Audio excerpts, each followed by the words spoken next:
Hey yo yo yo, salut les turfeuses, salut les turfeurs, bienvenue pour un nouveau pronostic de Benoît Requin. Ok, place au pronostic du quintet du lundi 20 janvier, direction Cagnes-sur-Mer pour le prix Charles Gasteau plat, 1500 mètres, 16 partants en réunion, une course 4, indice de confiance 1 sur 5. Petit retour sur le quintet de ce dimanche. Ah, il y en avait qu'un qui a troublé la fête dans mon prono, c'est le numéro 4. Ah là là, c'est dommage. Bref, c'est parti, on commence le pronostic et on commence avec le numéro 1, Rock Boy. On n'aura pas les commentaires de l'entraîneur, c'est Richard Chotard qui est parti pêcher, amuse-toi bien. Enfin, il est parti avec son pote Captain Yann Barbro, bref, amusez-vous bien. Ce numéro 1, il fait partie de mes préférés. Je l'ai mis en 3e position. On passe au numéro 2, Amedras, et on écoute Elias Michalides. Amedras est arrivé chez moi il y a quelques semaines. Il fait entre guillemets une semi-rentrée, mais se présente en bonne forme en vue de cette épreuve.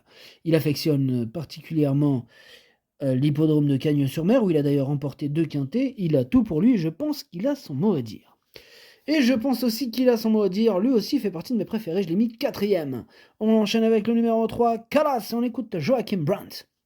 Calas n'a pas couru aussi mal que ça la dernière fois. Il avait un très mauvais numéro à la corde. Bon, il n'a pas vraiment eu l'ouverture au bon moment, puis il a bien fini. Alors ce lundi, le terrain va probablement être un peu souple, ce qui ne va pas du tout le déranger. Bon, il n'a pas une énorme marge de manœuvre, mais il est très courageux. Si cela se passe bien cette fois, je le pense compétitif. Eh bien, ce numéro 3 aussi fait partie de mes préférés. Lui, carrément, je l'ai mis 2e. Il peut faire très très mal. Par contre, attention, ce quintet aussi peut faire très mal. Il est vraiment ouvert, ce quintet, pour le coup. On passe au numéro 4, Scarface. Ce numéro 4, lui par contre, j'ai pas retenu, c'est un regret. C'est mon 2e cheval de complément au 4 de non partant. On passe au numéro 5, Tamler. Et on écoute Nicolas Connery. Tamler fait toutes ses courses et va se présenter en pleine forme. Le parcours sera à son entière convenance et la piste assouplie est un plus pour lui. À cette valeur, je pense que c'est une base pour les turfistes.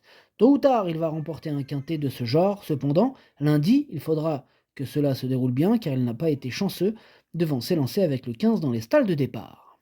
Ok, merci Nicolas. Eh bien, voici mon préféré, c'est ce numéro 5. C'est lui que j'ai décidé d'installer en tête. On passe au numéro 6, Larno, que je n'ai pas du tout retenu. Je les ai tous préférés à lui. On passe au numéro 7, Jugando. Lui non plus, je ne l'ai pas retenu. On passe au numéro 8, Centenario, et lui non plus je l'ai pas retenu, par contre j'ai parié, il est à l'arrière de ma petite liste des possibles troubles faites. On reste sur cette liste avec Dom Bertrand, le numéro 9, qui est en plein milieu de ma petite liste des possibles troubles faites. On passe au numéro 10, Joe Spirit, on écoute Pierre Sigaud. Joe Spirit avait été montée un peu loin le 10 novembre à Saint-Cloud, elle aurait pu prétendre terminer plus près, elle est toujours très bien, mais il faudrait qu'il pleuve pour que ses chances augmentent. Cela dit, elle a le droit de bien figurer. Elle a le droit de bien figurer. Ah oui, je le pense aussi. Moi, je l'ai mis 5e. On passe au numéro 11, Aversa, que je n'ai pas du tout retenu. On passe au numéro 12, Wonderboy. On écoute Édouard Montfort. Wonderboy s'est bien défendu dernièrement, mais nanti d'un mauvais numéro de corde, il a dû voyager en épaisseur. Il garde ma confiance et est toujours en forme. Dès lors, on effectue le déplacement avec des ambitions. Il vaut un tel lot, mais le déroulement de course sera déterminant. Oui, évidemment, pour tout le monde d'ailleurs, le déroulement de course est déterminant. Bref, ce numéro 12, je l'ai gardé à la 6e place. On passe au numéro 13, Girafe, et on écoute Patrice Cotier. Girafe s'adapte à tout, il va se présenter en bonne forme. Elle va retrouver un parcours qui lui a déjà bien réussi, mais force est de constater qu'à ce niveau, il m'est difficile de la conseiller chaudement. Avec un bon parcours, elle tentera de terminer dans la bonne combinaison. Oui, toujours cette histoire de parcours, évidemment, pour tout le monde, il faudra le bon parcours. Moi, ce numéro 13, je l'ai gardé, il me plaît bien, mais en bout de combinaison. On passe au numéro 14, Idée de cheval, et on écoute Nicolas Perret. Idée de cheval fait pratiquement toutes ses courses, mais il faut reconnaître que sa dernière victoire m'a un peu surpris. Je ne m'attendais pas à une telle performance. Il est resté en très bonne forme, et bien que montant de catégorie, j'en escompte une bonne prestation. Ses adversaires ne sont plus les mêmes, mais il me semble en progrès. Je ne serais pas surpris de le voir accrocher une place. Eh bien, ce numéro 14, lui aussi je l'ai gardé, mais en toute fin de combinaison.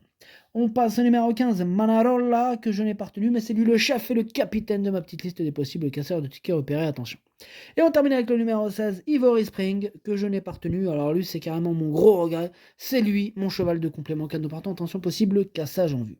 Le pronostic, ça donne 5, 3, As, 2, 10, 12, 13, 14. Merci d'avoir suivi cette vidéo. N'hésitez pas à mettre un pouce bleu si la vidéo vous a plu. Pour accéder à tous mes tickets pour la course du quintet, rendez-vous directement en description de la vidéo. À jouer avec modération. Bonne chance, chopez-le moi! Ciao!